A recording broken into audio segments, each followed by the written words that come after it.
Hai semua, selamat jumpa kembali. Saya Abdul Khalid.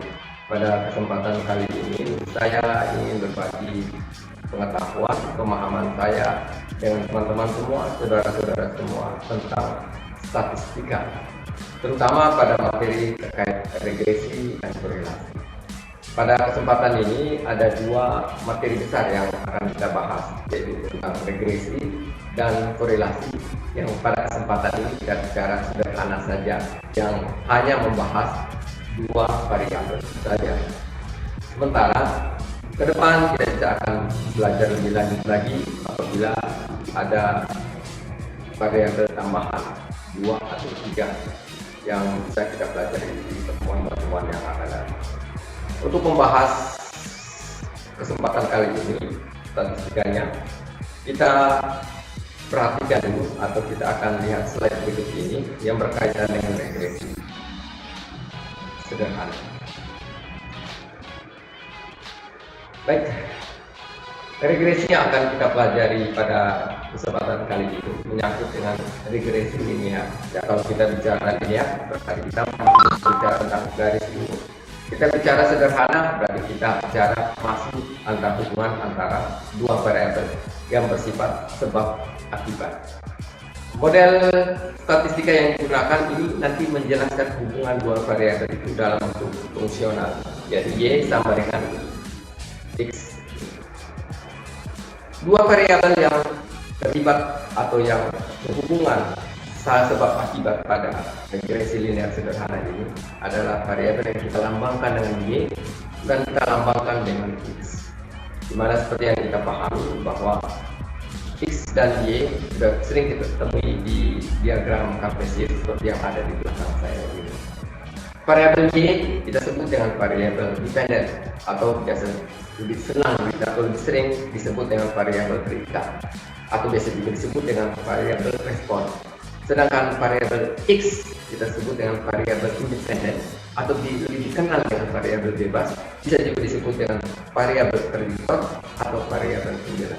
Nah, di belakang saya ini bisa kita lihat adalah tentang bagaimana hubungan antara X dan Y yang akan kita bahas. Nah, garis lurus ini yang akan kita bahas ini, yang warna hitam, itu akan menunjukkan fungsi linear yang mewakili regresi, yaitu hubungan X dan Y. Sementara titik-titik itu adalah titik-titik prediktor yang merupakan hasil penelitian daripada kita. Nah, selanjutnya kita perhatikan slide yang berikut ini.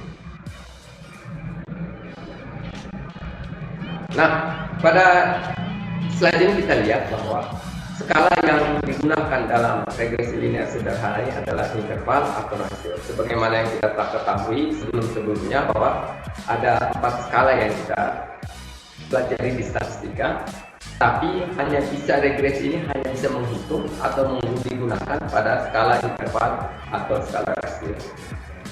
Yang berikut regresi ini bersifatnya itu tujuannya itu adalah menaksir atau meramalkan nilai suatu variabel berdasarkan variabel lain yang nilainya telah diketahui. Yang biasa kita ketahui, yang kita lihat itu adalah meramal variabel Y, sementara yang kita sudah ketahui adalah variabel X. Hubungannya kedua variabel itu memiliki hubungan fungsional atau sebab akibat satu dengan yang lainnya. Bisa jadi variabel X yang berubah akan merubah variabel Y. Apabila bisa terjadi bahwa X-nya meningkat, Y-nya menurun, atau sebaliknya, dua-duanya menaik akibat daripada perubahan itu. Sehingga dapat kita katakan bahwa perubahan atau pengaruh itu ada bersifat positif dan ada yang bersifat negatif. Perubahan positif itu apabila X yang meningkat, variabel X yang meningkat, juga diikuti dengan variabel Y. Sementara negatif apabila X meningkat, sementara variabel Y mengalami penurunan. Itu yang kita sebut pengaruh negatif, seperti yang kita lihat di belakang ini. Untuk lebih bagusnya lagi, kita bisa melihat di slide yang berikut ini.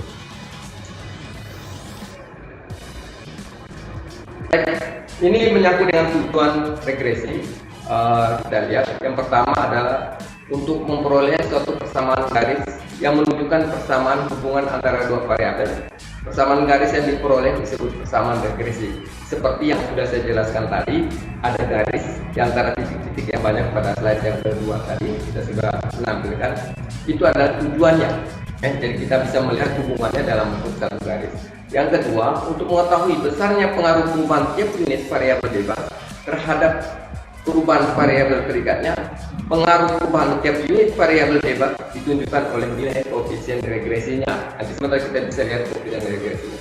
Yang berikut adalah untuk menaksir nilai variabel terikatnya Y berdasarkan variabel bebasnya X yang nilainya telah diketahui, menunjukkan bahwa analisis regresi adalah suatu alat estimasi. Yang dimaksud di sini bahwa seperti yang sudah saya katakan terlebih dahulu, bahwa regresi itu memperkirakan perubahan. Nah, jadi ada banyak titik-titiknya tadi. Nah, dari titik itu diambil satu garis. Nah, garis itu yang kita sebut dengan memprediksi atau mengestimasikan, sehingga kita bisa memprediksi ke depannya seperti apa. Nah, untuk kita lihat gambar di belakang saya ini menunjukkan pengaruh positif atau pengaruh negatif. Ini kita lihat ada cewek dan cowok itu, bagaimana pengaruh cewek terhadap pengaruh cowoknya. Nah, kalau positif, ada ceweknya itu semangat belajarnya tinggi, sementara pengaruh negatif, ceweknya itu akan berakibat prestasinya. Baik, kita lanjutkan lagi pada slide yang berikutnya. Nah, ini adalah persamaan dasar daripada regresi linear sederhana atau bentuk bakunya, yaitu Y sama dengan A tambah BX. Y itu sendiri kita sudah tahu adalah variabel bebas, variabel terikat, dan X itu kita sudah tahu bahwa itu ada variabel bebas. A adalah konstanta atau titik potong dengan sumbu Y, sumbu X maksudnya, dan B adalah konstanta regresi atau di dalam garis itu kita sebut dengan stopnya dengan rumusan seperti yang ada di situ, yaitu N dikali sigma X kali Y dikurangi sigma X kali sigma Y per N kali sigma X pangkat 2 dikurangi sigma X dipangkatkan 2. Itu yang kita sebut dengan slope atau kemiringan daripada garis regresi itu. Nah, nilai A di sini akan menunjukkan bahwa apabila nilai X itu 0 atau tidak memiliki nilai, maka nilai A sudah memiliki nilai. Itu yang kita sebut dengan konstan. Sementara B itu menunjukkan bagaimana lompatan atau kenaikan atau penurunan daripada X yang akan mempengaruhi tumbuh Y atau nilai Y atau variabel terikat. Nah, untuk bisa kita pahami secara jelas bagaimana interpretasinya nanti, kita perlu mengambil sebuah contoh-contoh kasus sehingga kita bisa mempelajari dengan baik, kemudian kita bisa menginterpretasinya atau menjelaskan atau menganalisisnya untuk bisa menemukan jawaban yang baik bagi penelitian kita. Oke, kita lihat slide berikutnya. Nah, ada sebuah kasus yang saya coba angkat di sini, ya, sebuah sampel acak yang terdiri dari 6 pasang kata mengenai besarnya pendapatan dan konsumsi bulanan. Ini dalam jutaan rupiah dari 6 karyawan perusahaan swasta yang bergerak dalam bidang pariwisata, sebagaimana ada dalam tabel tersebut. Oke, dari kasus itu bisa kita buat persamaan regresinya, kita bisa interpretasi regresinya bagaimana, terus kita bisa menaksir apa yang terjadi kalau pendapatannya itu berubah. Nah, dari persamaan atau dari tabel itu, ya, pendapatan X dan konsumsi yang kita lihat pada saat pendapatan 8 juta, konsumsi 7 juta, kemudian kalau naik 12 juta, maka pendapatannya konsumsinya 9 juta, dan seterusnya sampai dengan 26 juta dengan konsumsinya 15 juta. Kita akan membuat tabel agar lebih mudah dalam menghitungnya. Nah, kita coba lihat slide berikut ini. Nah, pada slide ini kita lihat, kita taruh dulu rumus B-nya itu, kita cari dulu slope-nya, yaitu N sama dengan sigma XI kali YI dikurangi sigma XI dikali sigma YI per N kali sigma X kuadrat kurang sigma X dipangkatkan 2 atau dikuadratkan. Nah, kita buat tabel seperti ini di belakang saya ini. Ya, dari respon, ya kita lihat ada pendapatan kita lambangkan dengan X, kemudian konsumsi kita lambangkan dengan Y, kemudian kita kalikan X dan Y, kita buat tabelnya ini X dan Y, sebagaimana untuk menjawab yang pertama tadi atas ini, X dan Y, X kali Y, X, Y kali Y. Kemudian kita lihat ada di situ, ada di rumus itu ada X kuadrat, yang kita buat X kuadrat, dan juga untuk tambahannya kita siapkan saja Y kuadrat. Nah, kita lihat dulu perkalian antara X, Y, dan Y, yaitu ada di responden pertama pendapatannya 8, lalu konsumsinya itu kita kalikan untuk memperoleh nilai XY. Nah, kita lihat di tabelnya itu di nilai XY 56, hasil perkalian dari pendapatan dan konsumsi atau X dan Y 56, 108, 192, 280, 312 dan 360. Yang kedua adalah kita melihat jumlah X. Di situ sudah ada jumlahnya, kita lihat 106 dan 70 untuk Y. Kemudian kita lihat X pangkat 2.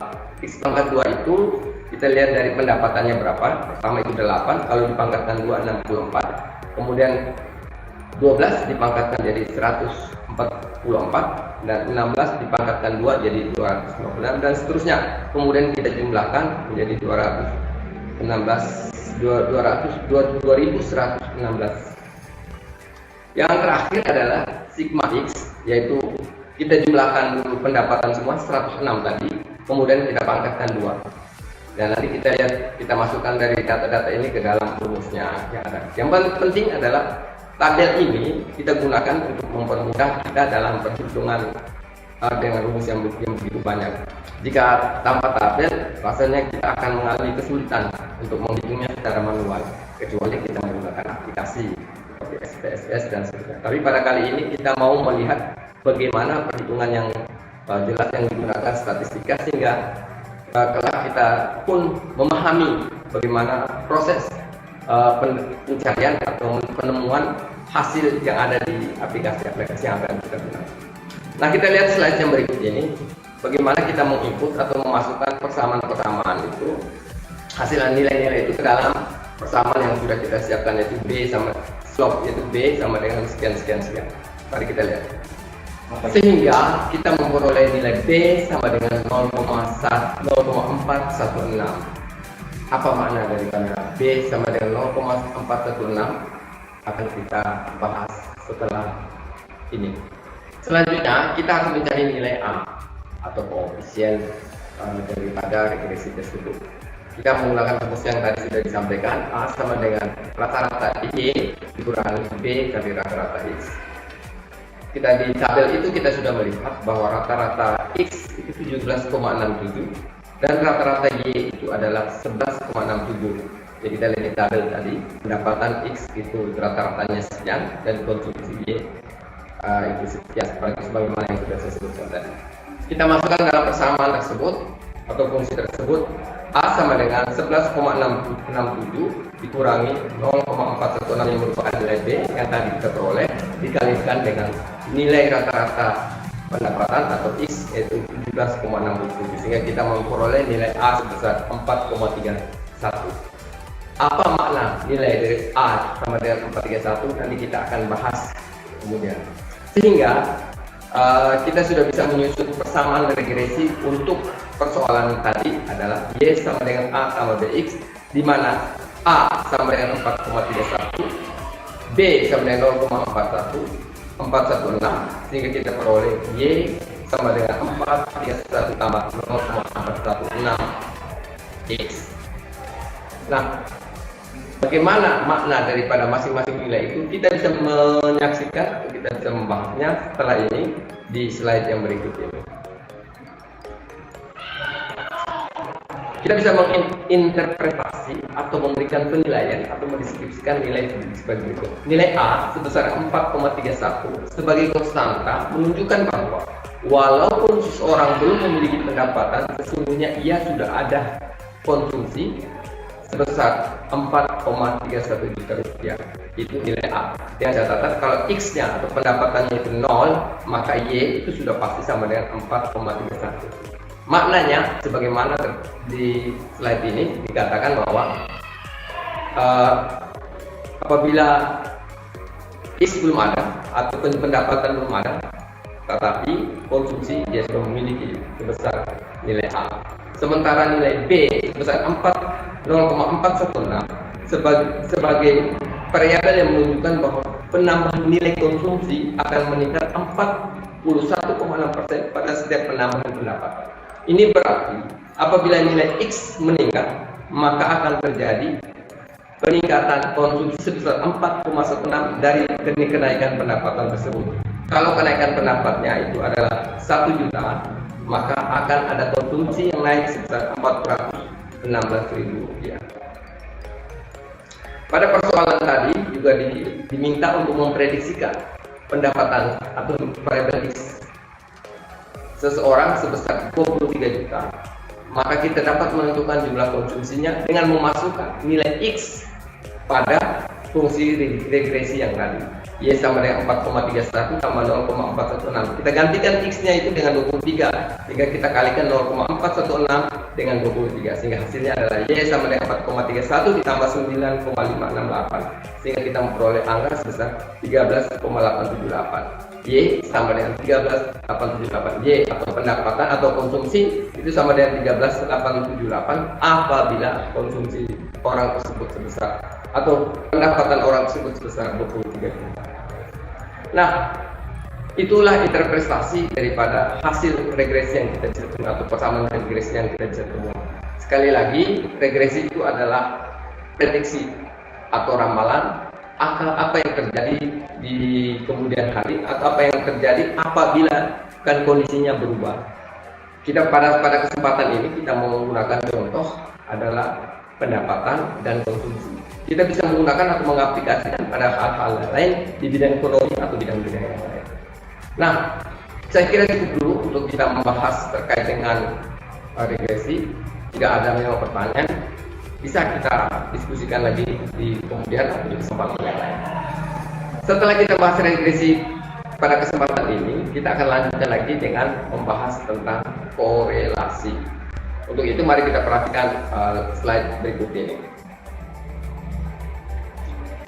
Ya, kalau regresi yang kita pahami adalah hubungan satu arah, sebab akibat, maka korelasi itu hubungan dua arah. Analisis korelasi itu sebenarnya digunakan untuk mengukur kekuatan atau keeratan hubungan antara dua variabel. Bilangan yang menunjukkan hubungan tersebut atau keeratan tersebut itu kita namakan atau kita definisikan atau kita ketahui sebagai koefisien korelasi. Nah, koefisien korelasi linear yang kita namakan dengan R, minta maaf seharusnya R-nya hurufnya kecil di belakang sini, adalah ukuran hubungan linear antara dua variabel atau perubahan yang acak antara X dan Y untuk mengukur sejauh mana titik-titik bergerombol antara sekitar sebuah garis lurus regresi. Nilai koefisien korelasi itu antara 0 sampai dengan 1, itu disebut korelasi positif. Sementara nilai koefisien korelasi antara 0 sampai dengan min 1, itu disebut korelasi negatif. Semakin mendekati 1, semakin kuat hubungannya. Berlaku sebaliknya, apabila semakin menjauhi 1 atau mendekati 0, maka keeratan atau hubungannya semakin lemah atau semakin kurang kuat. Baik, kita lihat lagi mungkin ada beberapa ilustrasi untuk menggambarkan bagaimana korelasi, sebagaimana slide berikut ini. Nah, kita bisa melihat ada 3 gambar di belakang saya. Yang sebelah sana sekali, yang di belakang saya ini menunjukkan keeratan hubungan. Itu dilambangkan dengan R sama dengan 0,907. Ya, kalau di situ dikatakan bahwa mereka saling mencintai satu sama lain. Ini kedekatannya semakin sangat kuat. Sementara di bagian di samping sebelah sini, saya bisa lihat di bawah ini atau di samping saya, itu sedang dengan nilai korelasinya 0,501. Hubungannya biasa-biasa saja dan cenderung berbagi dan seterusnya. Yang terakhir adalah yang paling atas itu dia punya R-nya atau korelasinya sangat rendah dengan nilainya adalah 0,1/3. Mereka saling lemah hubungannya atau kurang harmonis hubungannya. Nah, itu interpretasi atau bagaimana kita menilai keratan hubungan besarnya nilai R dengan keratan suatu hubungan. Baiklah, kita bisa melihat lagi kemudian bagaimana korelasi negatif dan korelasi positif. Sebagaimana di slide berikut ini. Nah, kita lihat ada grafik. Kalau yang ke kanan, yang sebelah kanan saya ini, persis di sebelah kanan, itu kita sebut dengan korelasi positif. Kenapa disebut korelasi positif?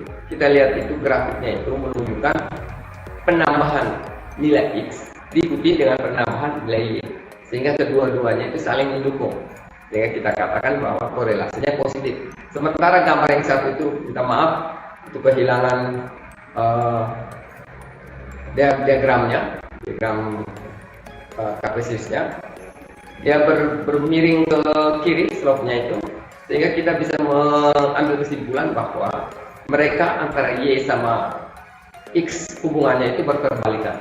Apabila X-nya tinggi, maka Y-nya rendah. Apabila X-nya rendah, maka Y-nya tinggi. Hal ini menunjukkan korelasi kedua variabel tersebut bersifat negatif. Nah, untuk menghitung koefisien korelasi, kita bisa melihat rumus atau persamaan berikut ini. Adapun koefisien korelasinya itu disebut seperti itu, R sama dengan sigma N kali sigma XY dikurangi sigma XI YI. Kalau ini kita pakai, pasti ingat di koefisien regresinya ada di persamaan regresi B untuk mencari slope, dibagi dengan akar dari N kali sigma XI kuadrat kurang sigma XI dipangkatkan 2, kemudian dikalikan dengan akar dari N kali sigma Y kuadrat kurang sigma Y dipangkatkan 2. Nah, koefisien korelasi model ini kita sebut dengan koefisien korelasi produk momen. Untuk mencari bagaimana hubungannya lebih erat lagi, kita sebut dengan koefisien determinasi atau proporsi keragaman total nilai kurva yang dapat dijelaskan. Maka kita sebut dengan kita menemukan ada koefisien determinasi yang kita lambangkan dengan F kuadrat. Untuk mengetahui bagaimana mekanisme atau menginterpretasi hasil daripada nilai daripada koefisien korelasi maupun koefisien determinasi, kita bisa mengikuti contoh berikut ini yang akan ditampilkan pada slide. Dengan menggunakan contoh yang sama, kita coba untuk menentukan koefisien korelasi dan koefisien determinasi. Nah, contohnya sudah sama yang ini, sama dengan tadi, jadi saya kira kita tidak perlu lagi menjelaskan terlalu jauh tentang soal ini dan jawabannya, karena semuanya tabelnya nanti kita sudah siapkan di berikut ini. Bisa kita lihat. Nah, ini berdasarkan rumus daripada produk korelasi produk momen itu, saya membuat tabelnya seperti ini agar mempermudah kita dalam menemukan atau mencari jawabannya. Nah, kita bisa lihat lagi di halaman berikutnya yang sudah kita ringkas. Ini penyelesaiannya. Ini kita lihat bahwa ada responden jumlahnya itu 6, terus ada pendapatan X yang jumlah totalnya itu 106, ada konsumsi Y yang nilainya atau jumlahnya itu 70, ada perkalian antara XY yang jumlahnya 100.338, ada X yang dikuadratkan jadi X yang sejumlah 2.116, kemudian ada Y kuadrat sebesar 864. Tadi kita sudah bahas di depan. Nah, dari tabel itu yang kita sudah olah data-datanya, nilai-nilai, tinggal kita masukkan ke dalam persamaan atau dalam rumus yang ada, sehingga kita peroleh jumlah sekitar 608 dibagi 643,93 atau kita memperoleh R sebesar 0,94. R 0,94 bisa dikatakan hubungannya sangat erat sekali. Jadi antara pendapatan dan konsumsi itu memiliki hubungan yang sangat erat. Sementara R kuadrat itu sama dengan 0,89, itu menunjukkan bahwa pendapatan atau konsumsi atau pendapatan bisa menjelaskan konsumsi, dan begitu sebaliknya konsumsi pun bisa mendapatkan menjelaskan pendapatan dengan nilainya sebesar 0,989 atau sekitar 89%, pendapatan dapat menjelaskan konsumsi atau berpengaruh pada konsumsi. Sementara yang sisanya atau sekitar 11% itu dipengaruhi oleh faktor-faktor yang lain. Baik saudara-saudara sekalian, rekan-rekan sekalian, adik-adik sekalian, untuk materi video tentang statistika regresi dan korelasi sederhana saya cukupkan. Saya berharap kita ada komunikasi lebih lanjut untuk membahas ini, mendiskusikan ini. Saya percaya bahwa apa yang saya sampaikan itu masih jauh atau masih kurang.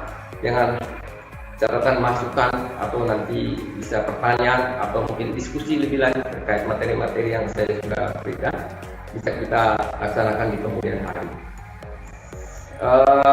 Di pertemuan lalu, insya Allah ada di pertemuan sekitar pertemuan ke 10, 11 ada tugas yang harus kita selesaikan tentang validasi, di mana saya meminta observasi ke lapangan, kemudian mengambil data. Saya berharap data tersebut bisa kita jadikan tugas untuk menyelesaikan atau untuk belajar bagaimana menggunakan rumus-rumus yang ada untuk menentukan regresi, persamaan regresi, dan untuk menentukan koefisien korelasi. Baik, saya cukup sampai di sini. Saya Abdul Khalid. Terima kasih dan sampai jumpa kembali.